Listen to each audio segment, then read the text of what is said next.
All right, you've been gaming, you've been doing your dailies, your weeklies, you kind of understand what you're doing in Lost Ark, and now you're looking into filling that roster. Because every time you log in for the first time in the week, the game reminds you that, hey, this is a 6-character game, start playing it. So let's start off with a quick breakdown on the roster system. So you can designate 6 characters to earn gold for you that week. Those characters can do 3 raids will get you raw gold just from doing the gates. Any character outside of that 6 will not get you gold, however, they will be able to buy the boxes at the end of the gate for free.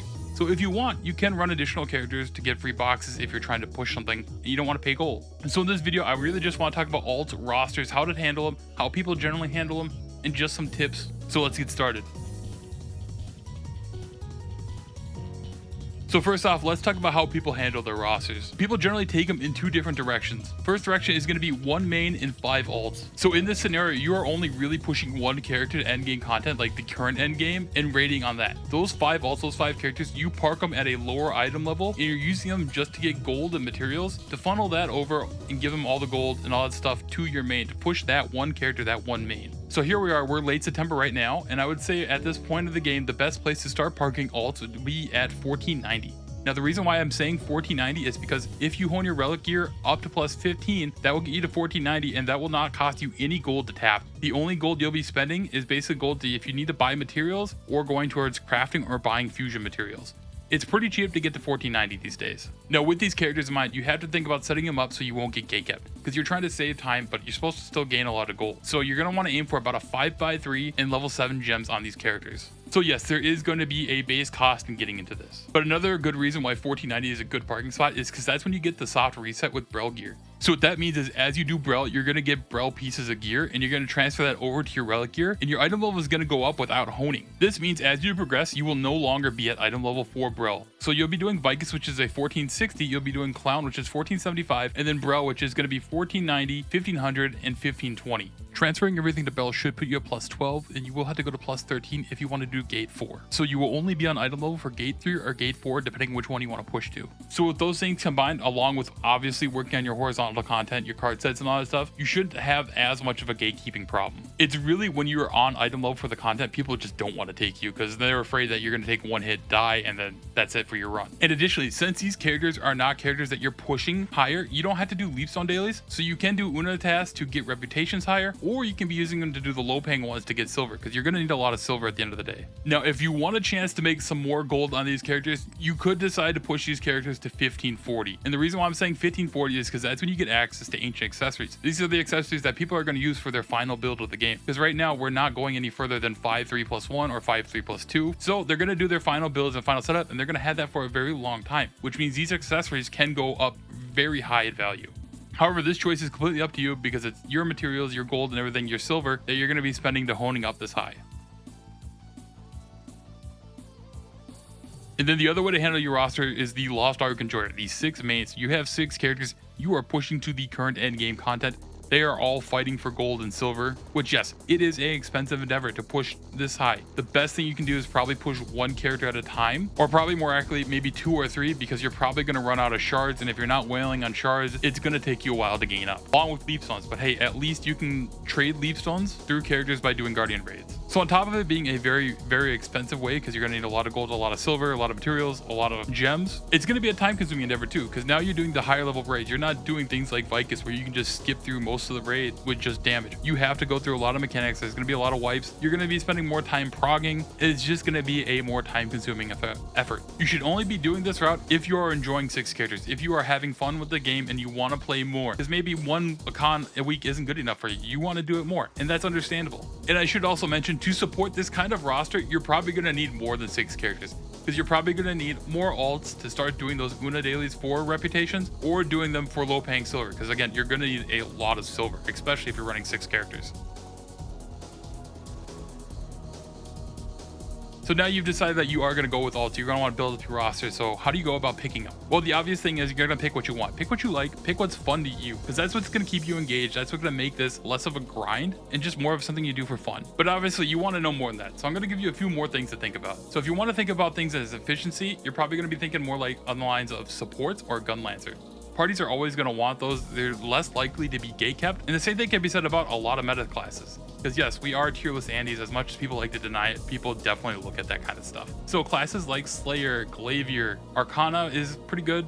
Deathblade, Summoner, Barrage Artillers. Gunslinger, people tend to like it, but it's also kind of a class that people are weary about. So Gunslinger, like I said, is kind of a hit or miss. Time to Hunt people generally don't take, but people also fear that Gunslingers are a floor POV. Just like Reapers, people are afraid that they're just gonna be dead the entire fight. Meanwhile, classes like First Intention War Dancer or Transformation Scouter are memed on for being low damage, so they generally do get gatekept. And I can say that's very true from experience, because I do play a Transformation Scouter. I have a 5/3+2 with level 9 gems, full LOS 30, KLC 18, and I still get gatekept when I do Son of L. But again, if you are doing 6 mains, you're going to be playing these characters a lot, you're having a ton of fun with them, then yes, just pick whatever you want, pick whatever's fun to you, what you're going to enjoy. I say this from raw experience. If you are not enjoying the class, you're not going to perform as well of it. If you're like hating every moment about it, you're just not going to want to play it, and it's just going to end up with a bad experience for you and your party because you're just not giving it your all. When it comes to the cost of your class, your build and all that kind of stuff, it's really hit or miss, especially if you're on Jumpstart server. There is no logic to this point. But if you're on a normal server, I would say that Swiftest and Crit classes are going to cost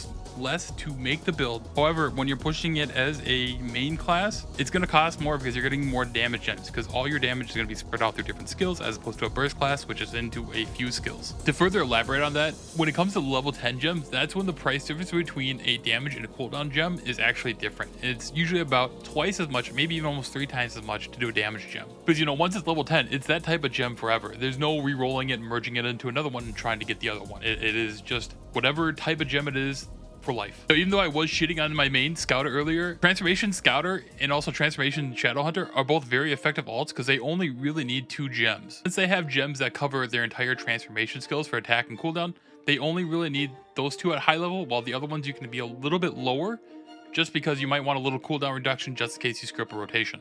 Now, one thing that could greatly reduce the price of a character is that they're running off-meta engravings. So I'm going to use Deadeye example. They can run mass increase, they can run propulsion, and they can run precise dagger. All 3 of those are only used by a few classes. So since they have an extremely low demand, they can be a pretty cheap class to build. And this is something you just might want to keep in mind when looking into other classes. And on the same topic of engravings, knowing your entire roster kind of what engravings they can all use could help you save some gold. In particular, I'm talking about books, because every damage class is going to use Grudge engraving. Grudge engraving is the most expensive book because of that. This results in people not needing as many Grudge accessories.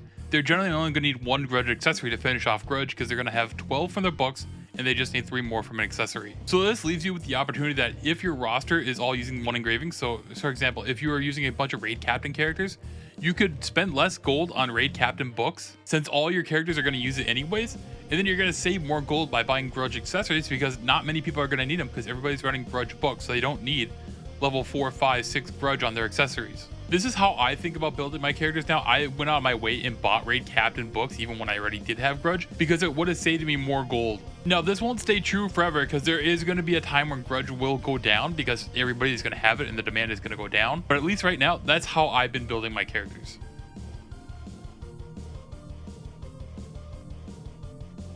So I think that covers most of the things I want to say for alts. The only additional tip I gotta say is if you have any interest in a class that you might want to play it down the line, you should start making it. You should make it, put it in tier 3 and just do Chaos Engine stuff on it occasionally. Maybe build it out if you want, but it's gonna help you a lot in the long run. Me, for example, I neglected Deadeye for so long and I just settled for a Gunslinger. Now I love Deadeye and I wish I would have made it months and months ago because now he's starved of shards and I have no way to get him done without spending a lot of money. And I'm not doing that, so I'm taking it slow.